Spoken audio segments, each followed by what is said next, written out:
sure you are going to showcase what you have been doing in the last few months. And most important thing I would say in a town hall is collaboration.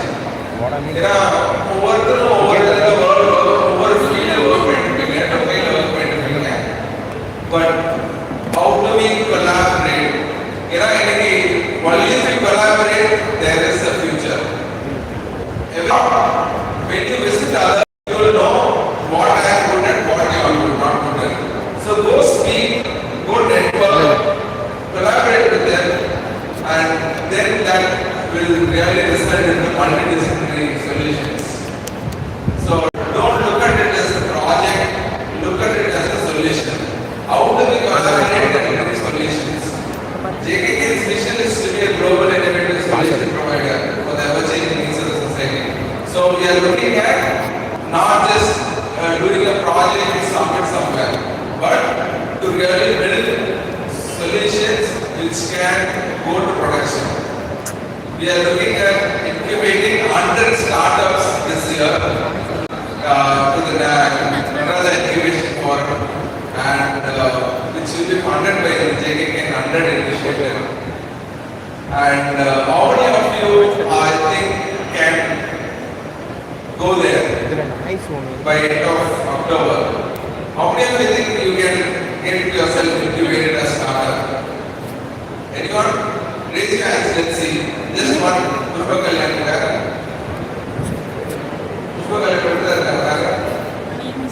Okay. 3, 4. That's it. 5. 6. Let's see. So I think your mindset should change. Yesterday and the day before yesterday, we had around 400 people who built apps and showcased. So, in fact, I would like to share a story where day before yesterday we had around 600 submissions who said we have built apps we want to show. Yeah.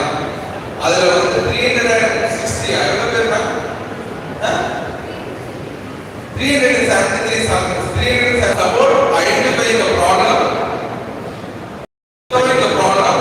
and then trying to solve it using an app. So this was the 373 teams came and participated in 14 different venues. So then in the afternoon at 3:30 when I was going to a B pharmacy classroom, I saw people playing games. This was creative.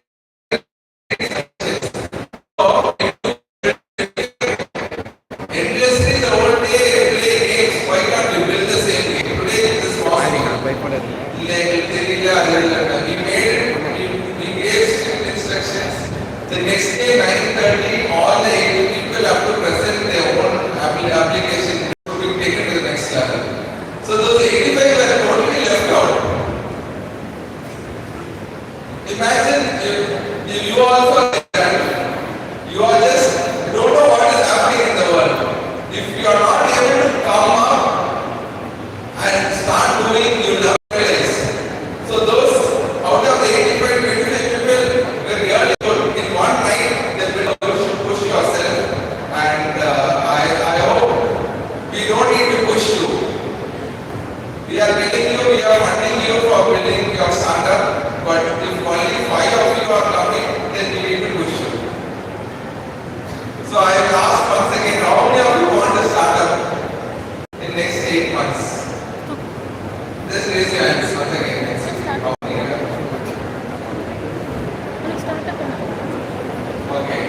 Okay, this improved or doubled.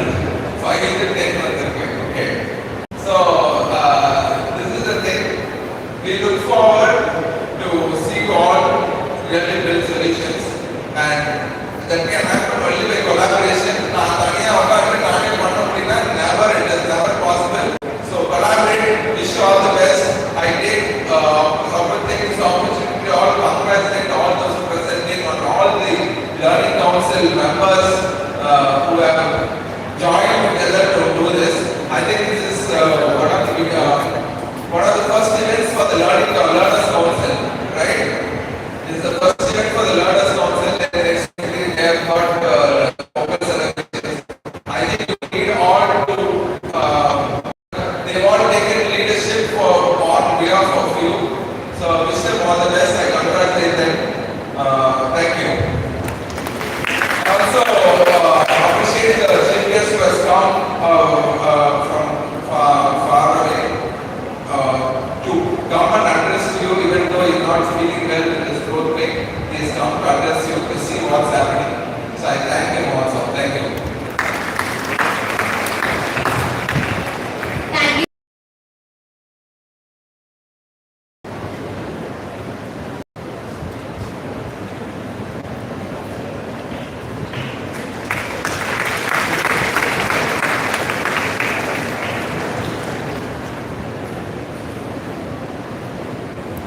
Good morning.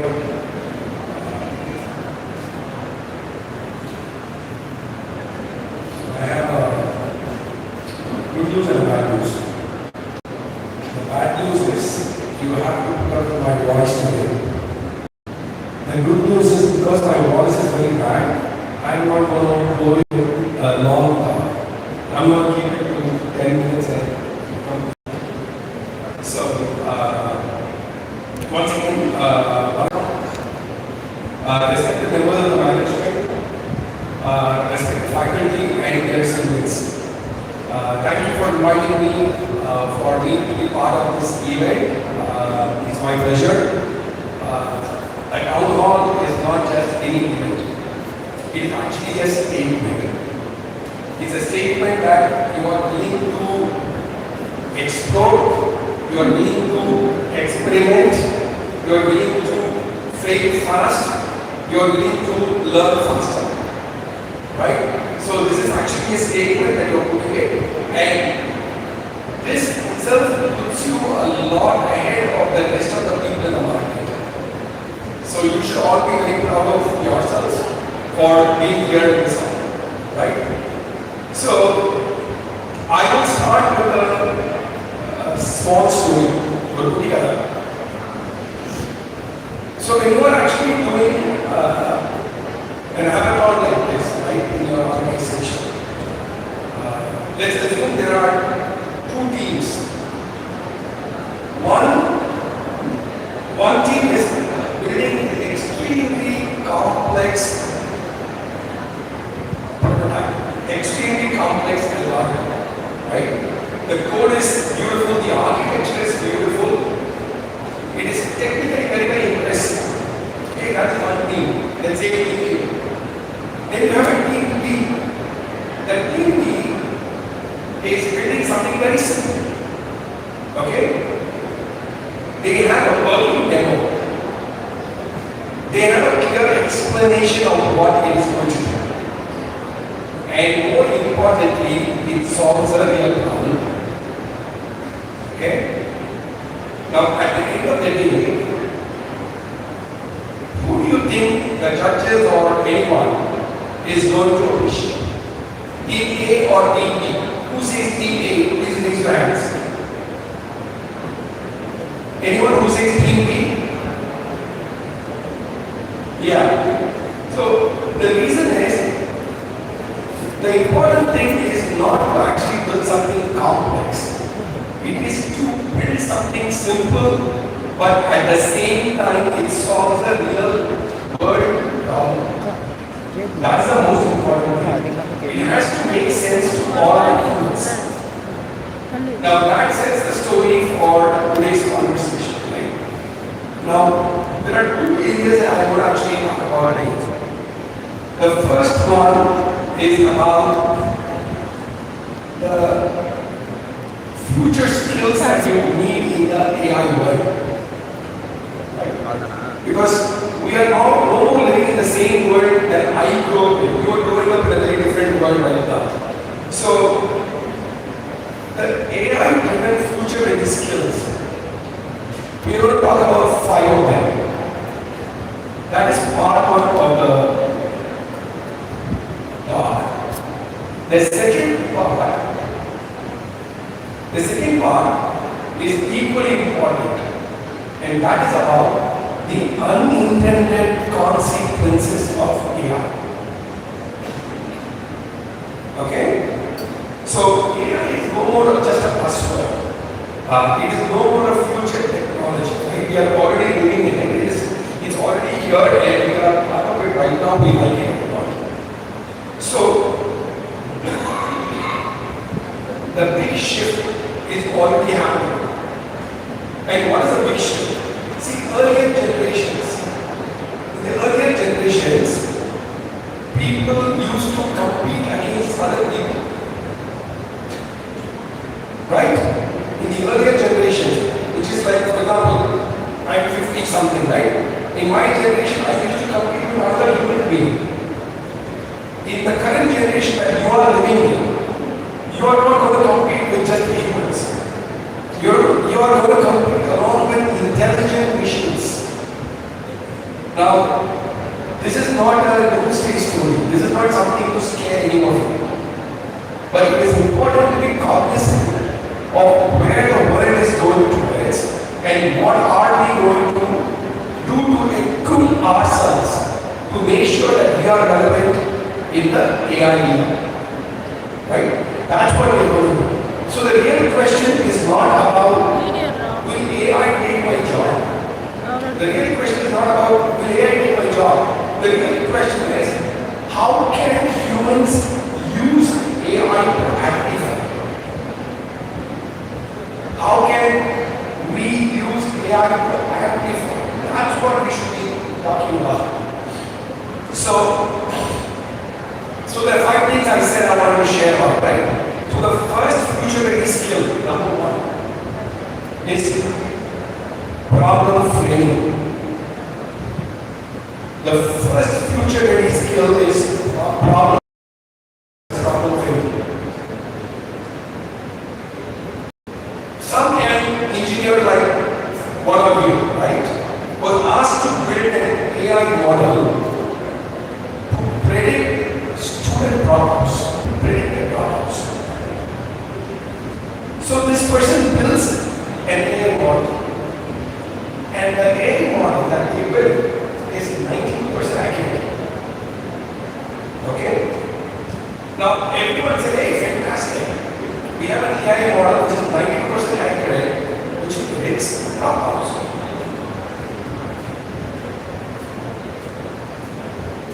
When that person comes to your MD or the CEO, what do you think their question is? Their question is not who is dropping out.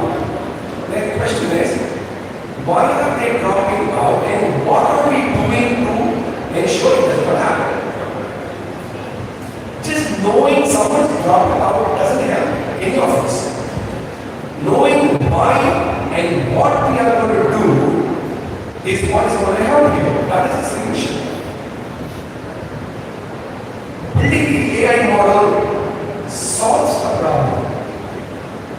But that is not enough. We have to reframe the problem, which is basically what will we do to ensure it does not happen. Right? So, the future-ready engineers or the people who develop, they are not actually going to be worried about what is the problem matter, but rather how can I help? How can I help? Right? That is actually problem framing. So that's the future-ready skill number 1.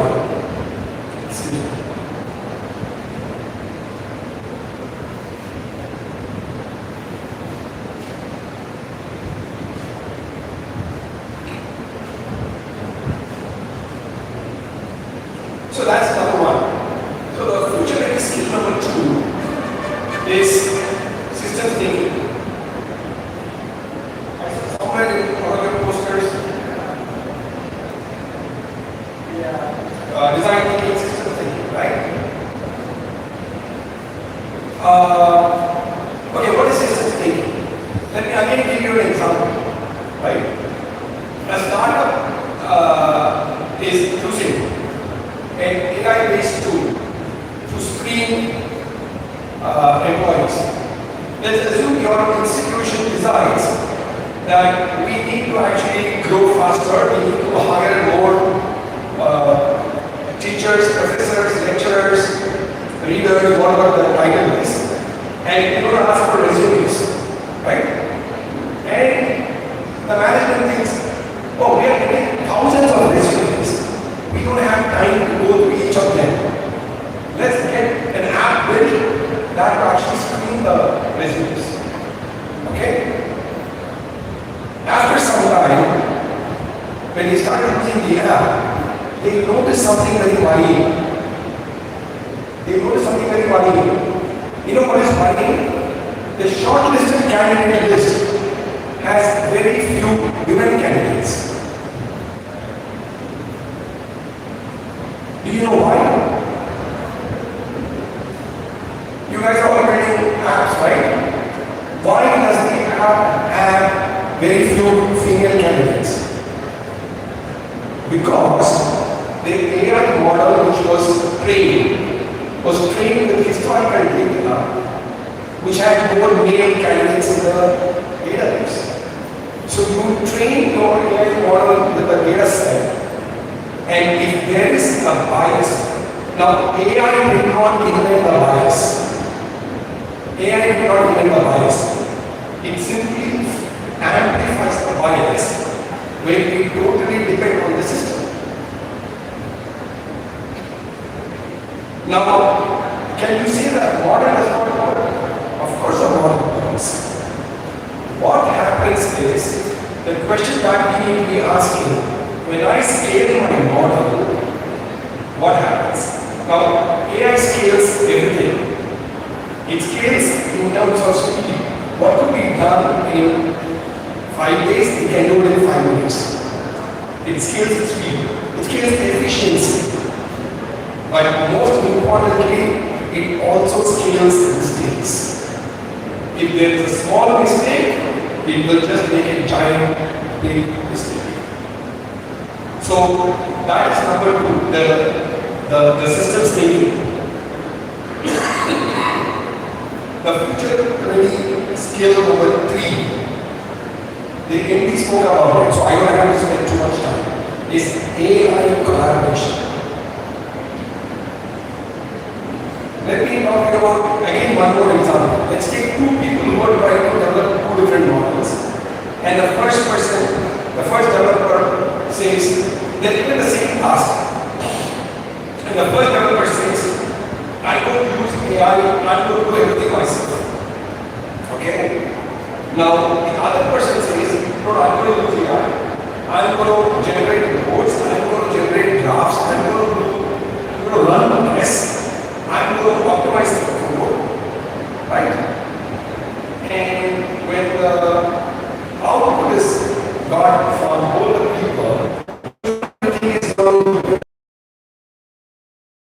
amplify this work.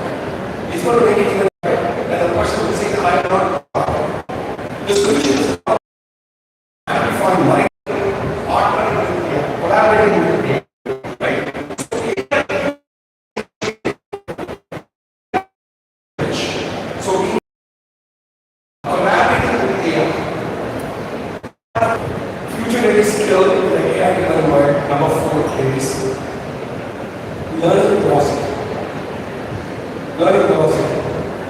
Has anyone ever heard of this futurist called Alvin Toffler? Okay, this is the generation gap. When I was your age, the book to read in 1990 or 1995 was Future Shock. And Alvin Toffler, 30 plus years back, used the phrase when AI was not even there, which is relevant even more today. And the phrase that he used was learn, unlearn, relearn. Right? Learn, unlearn, relearn. So he uses phrase 35, 40 years ago. In today's world, if I ask, I have a lot of friends in the IT world, and there are some people who are subject matter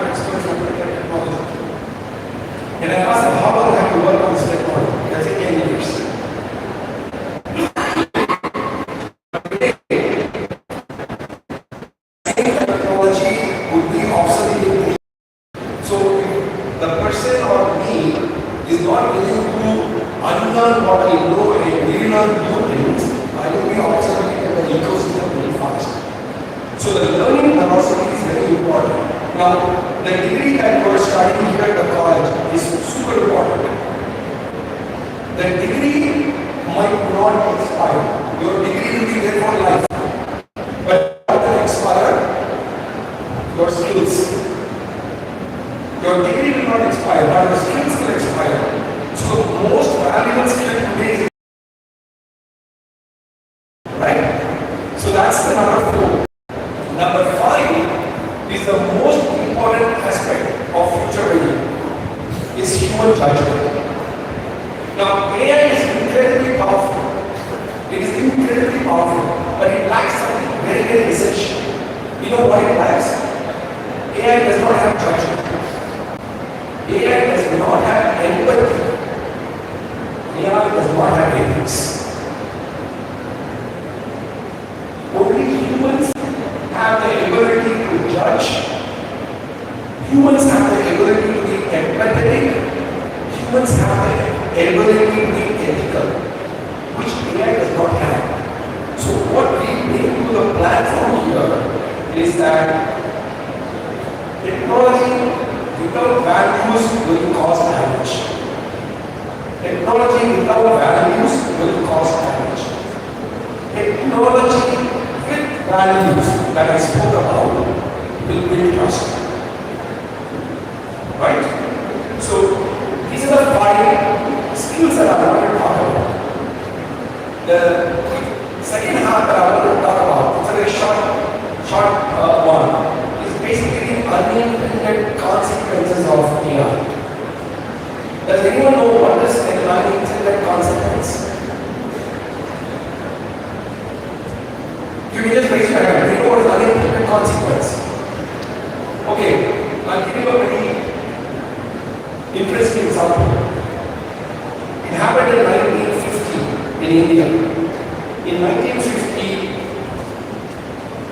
there was a cobra issue. Narapam, right? Cobra issue in Delhi.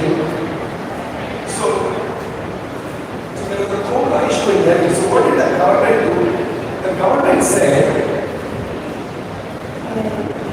they have to eradicate cobras in the country or the city, right? So the government said for every person who kills a cobra and brings it to me, he will get 1 rupee. In 1950, 1 rupee is a lot of money. It's like 1,000 rupees, right? So the government said, if you bring me 1 cobra, I will give 1 rupee. Can anyone guess what really happened? So the government came with this incentive program to eradicate cobras. But what people started doing is, they started breeding cobras in the house, kill them, take them to the government, get paid. They made it as a form of employment. Now that's not the best part. The government found out. Because the government always finds out. They found out people are doing this. So what they did was, they stopped the incentive scheme. Once they stopped the incentive scheme, everyone from their backyard opened up the cobras to the city. Now in a city where there were only 100 cobras earlier, now there are 100,000 cobras. This is an example of unintended consequence. Whatever we do, we are doing it in good intention. But if we do not think of what could be the negative stuff that can happen, we have a problem. Excuse me.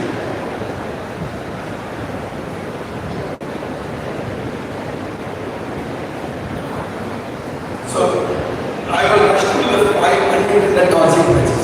The first unintended consequence is called skill atrophy. You know what skill atrophy means? Okay, a lot of you are from the medical side, right? If I don't use the muscle for a long time, what happens? What happens if I don't use a particular muscle for a long time? It will lose strength. So in the AI world, if we are depending on the systems for everything,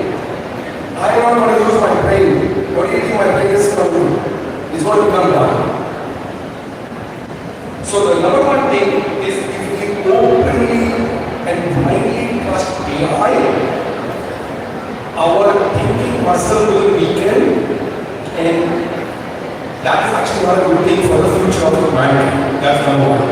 Number two, we should never be overconfident in AI. You see, when AI gives you a data, right, and you should read it. I mean, I was told by your CEO that your entire institution uses a lot of AI tools. Claude, Gemini, ChatGPT, and all.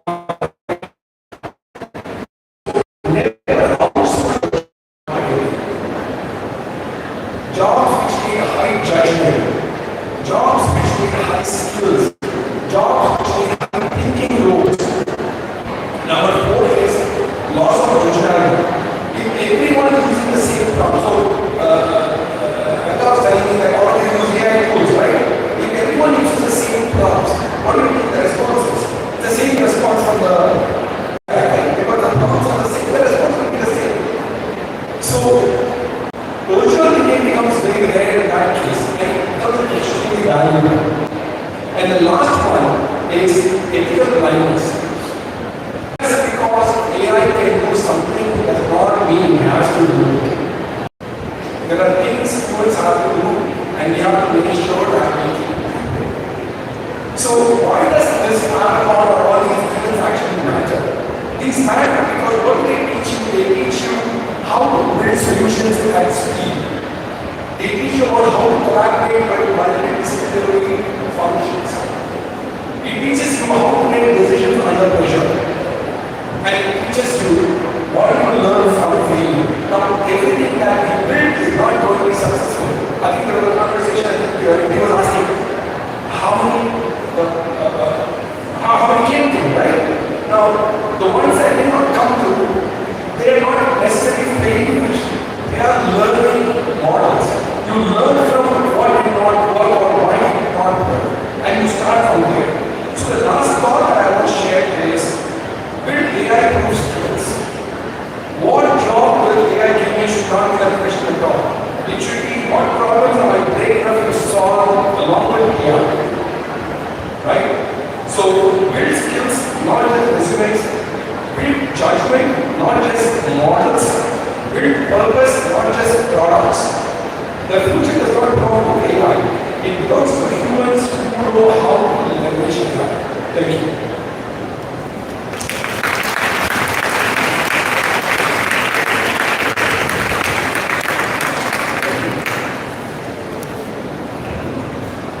Thank you, sir.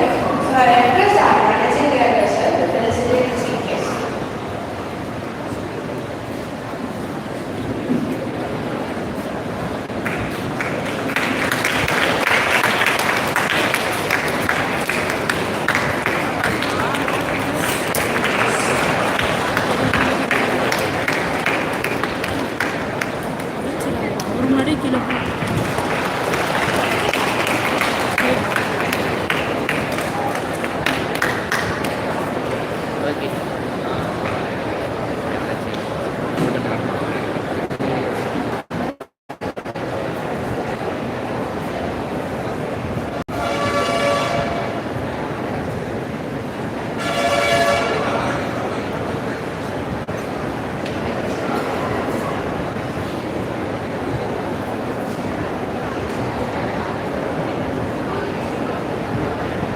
Good morning, everyone. Am I audible? Is it not of thanks are we starting? Shouldn't be quiet. Is it not of thanks are we starting? Loudly. Okay, fine. So I will take this wonderful moment to thank my chief guest. So really thank you so much. As JKKN strongly believe in two-pronged strategy as well as said, AI mastery and human skills to efficiently handle AI tools. That is where we always focus in as we today and to look into all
these water guys. Thank you.